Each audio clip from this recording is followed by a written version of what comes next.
Le mage du Kremlin est l'histoire de Vadim Surok, qui est l'homme qui a construit le système de pouvoir de Vladimir Poutine en Russie, et qui n'est ni un oligarque, ni un général des services secrets, mais plutôt un metteur en scène de théâtre d'avant-garde.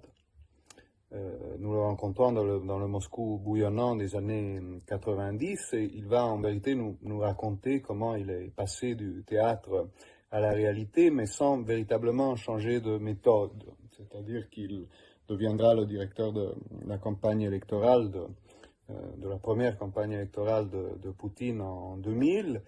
Et à partir de ce moment-là, son approche à la politique sera celle d'un metteur en scène de théâtre d'avant-garde. Donc, il ne va pas représenter la réalité, mais il va plutôt construire sa propre réalité, tout un système de faux partis, de faux et de vrais personnages, de miroirs, de fausses et vraies guerres, et qui va devenir un peu la base du système de pouvoir de Poutine en Russie. Poutine que tout le monde appelle dans le livre le tsar. Et évidemment, à partir d'un certain moment, le jeu va devenir très dangereux. Il va donc vouloir en sortir, qui est la chose la plus difficile à faire quand on est dans un système de ce type.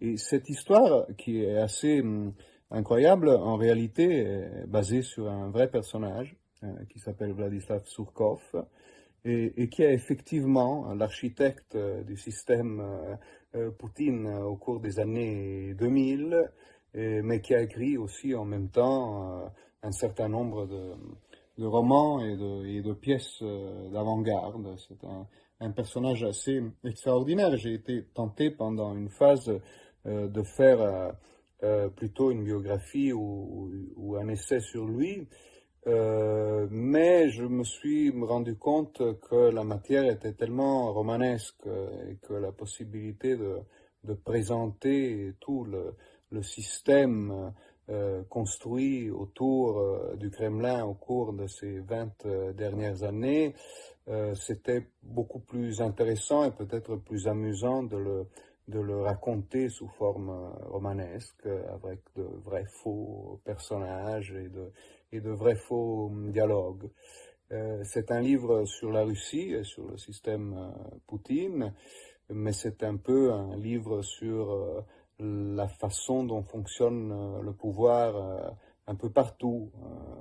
Les gens pensent que le pouvoir est un lieu de rationalité, alors que c'est le centre du pouvoir et le centre de l'irrationalité et de la folie. Et j'ai trouvé que l'instrument du roman était une bonne façon pour raconter ça. Alors, évidemment, la matière est assez sombre, mais je pense que le livre n'est pas si sombre que ça, parce que il y a deux choses peut-être qui le soulèvent un peu. D'abord, Surok, le narrateur, est un personnage très ironique.